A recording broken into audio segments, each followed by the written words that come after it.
ایک महंगाई का जो है वो तूफान बरपा हुआ है और आलमी सतह के ऊपर कीमतों के ऊपर गैर मामूली इजाफा हुआ है। उससे ना सिर्फ पाकिस्तान मुतासर हुआ है बल्कि पूरी दुनिया के बड़े बड़े तरक्की याफ्ता ममालिक भी जो हैं वो मुतासर हुए हैं। और जो पेट्रोल की कीमतें हैं वो $37 फी बैरल के ऊपर थी, और जब $37 फी बैरल के ऊपर थी तो हुकूमत ने आवाम को रिलीफ देने के लिए, आपको याद होगा, एक बड़ी कीमत जो है वो कम की थी पेट्रोल की, लेकिन उसके बाद बतदरीज इजाफा होता गया और 100% से ज़ायद इजाफा हुआ। $85 के ऊपर जो है वो कीमतें पहुंच चुकी हैं और हुकूमत ने आवाम के ऊपर कम से कम बोझ डालने के लिए सेल्स टैक्स को 17% से कम करके 6.84% के ऊपर लेकर आए। पेट्रोलियम लेवी जो किसी वक्त में 25 से 30 रुपए लिया जाता था उसको कम करके 5.64 के ऊपर लेकर आए, ताकि आवाम के ऊपर कम से कम जो है इसका बोझ पास ऑन किया जा सके। और आज भी पाकिस्तान जो है वो दुनिया के बहुत सारे ममालिक से सस्ता है पेट्रोल की कीमतों के हवाले से, और दुनिया में पिछले इन 15 दिनों में पेट्रोलियम की कीमतों में 13.5% इजाफा हुआ। हमने 8% जो है वो इजाफा किया, बाकी इजाफा भी हुकूमत ने खुद एब्जॉर्ब किया। हम अपने टैक्स आमदन के ऊपर, रेवेन्यू के ऊपर हिट खाकर, अरबों यानी कि रुपए की हिट खाकर भी हमने कोशिश की आवाम के ऊपर बोझ से बोझ इसका कम से कम पास किया जाए। आप कोयला जिससे बिजली बनती है, जिससे आपकी बहुत सारी इंडस्ट्री में कोयला इस्तेमाल हो रहा होता है, उसकी कीमतों में दुनिया में $50 से वो $250 के ऊपर जो है वो चला गया।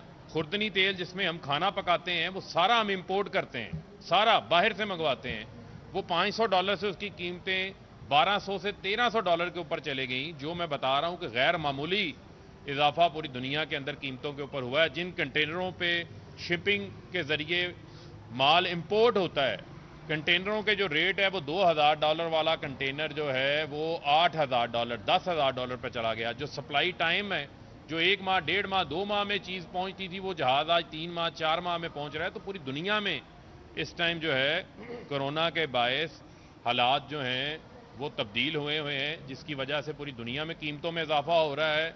फूड एंड एग्रीकल्चर ऑर्गेनाइजेशन जो अक़वाम मुत्तहिदा की है, उसका यह कहना है कि ये 1970 के बाद यानी 50 साल महंगाई के पूरी दुनिया में रिकॉर्ड जो है वो टूट गए हैं, जिससे दुनिया के ममालिक मुतासर हो रहे हैं।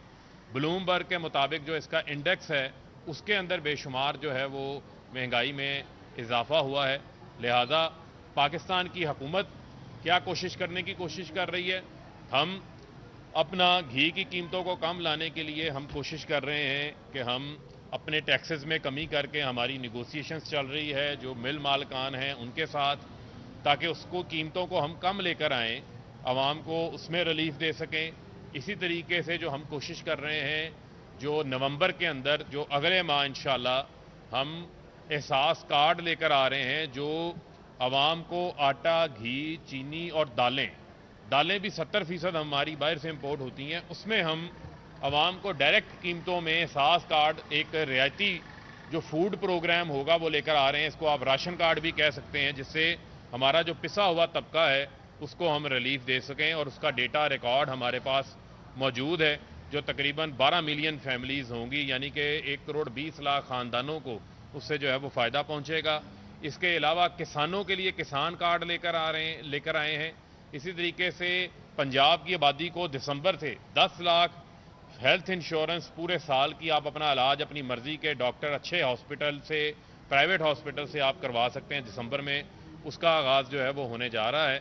इसके अलावा जो पैदावारी सतह के ऊपर आप देखें कि अगस्त के फिगर्स आए हैं, लार्ज स्केल मैन्युफैक्चरिंग 12% से बढ़ी। इसका मतलब है कि हमारी इंडस्ट्री ग्रो कर रही है। जब इंडस्ट्री ग्रो करती है तो रोजगार के मौके पैदा होते हैं।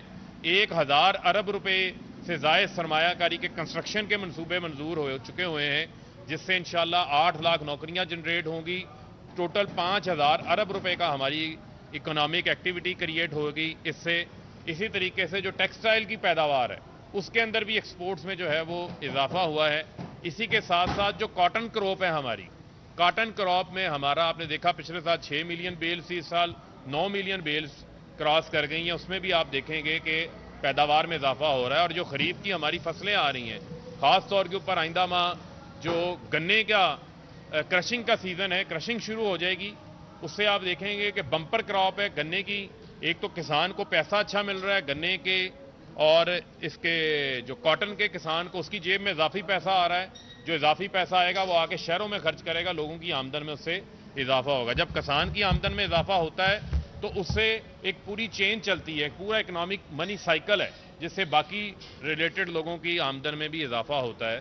اور اسی کے ساتھ ساتھ آپ دیکھیں گے کہ آئندہ ماہ جو ہماری جب نئی کرشنگ شروع ہوگی تو چینی کی قیمتیں بتدریج جو ہے وہ نیچے آئیں گی. اس کے علاوہ حکومت نے امپورٹڈ چینی بھی منگوا رکھی ہے، جس کو سبسڈائز کر کے ہم عوام کو فراہم کر رہے ہیں. بجلی کی قیمتوں میں جو 200 یونٹ استعمال کرنے والے لوگ ہیں، جو ہمارے 50% صارفین ہیں، ان کے اوپر کسی قسم کا کوئی اضافہ نہیں ہوا. ان کی بجلی کو حکومت سبسڈائز کر رہی ہے.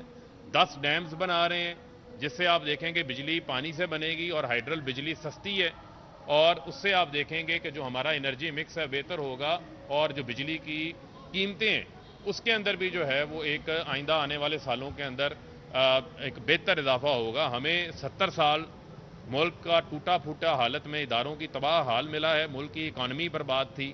حکمرانوں نے، سابقہ حکمرانوں نے جعلی اکاؤنٹس، منی لانڈرنگ کر کے گئے. یہ ایک پھندا فٹ کر کے گئے ہیں جو بجلی کا، کہ آپ بجلی بنائیں نہ بنائیں، بجلی کارخانے سے خریدیں نہ خریدیں، لیکن آپ نے اس کارخانے کو کرایہ ادا کرنا ہے.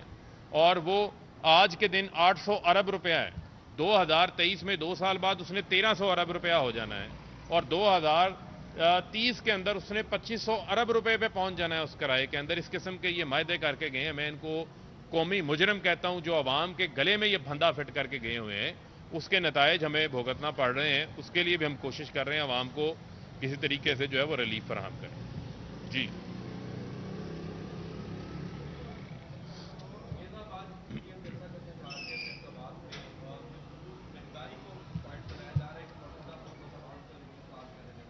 دیکھیں، جو پی ڈی ایم ہے، پہلے تو یہ ٹوٹی پھوٹی پی ڈی ایم ہے، لولی لنگڑی پی ڈی ایم ہے، اور یہ سیاسی بے روزگاروں کا سرکس ہے. اس کا عوام کے ساتھ جو ہے وہ کسی قسم کا کوئی تعلق نہیں ہے، اور ہم نے کسی قسم کی کوئی رکاوٹ بھی نہیں کھڑی کی. اور ہم انہیں کہتے ہیں کہ جو خود اپنی سیاسی موت جو ہے وہ مر چکے ہوئے ہیں، جن کا نہ عدم اعتماد کامیاب ہوا، نہ جن کا لانگ مارچ کامیاب ہوا، نہ ان کے اپنوں نے کہنے کے اوپر جو ہے وہ ان کے استعفے کامیاب ہوئے، تو لہٰذا میں سمجھتا ہوں کہ ان کے چاہے وہ جلسے کریں، چاہے یہ جلوس کریں، چاہے وہ ریلیاں کریں، ان کا میں سمجھتا ہوں کہ عوام ان کے ساتھ نہیں کھڑی. لوگ چوروں لٹیروں کو بچانے کے لیے باہر نہیں نکلتے. میرے خیال میں کوئی کسی نے خواب میں کیا ہوگا. اب خواب دیکھنے پہ تو کوئی پابندی نہیں ہے. بہت شکریہ.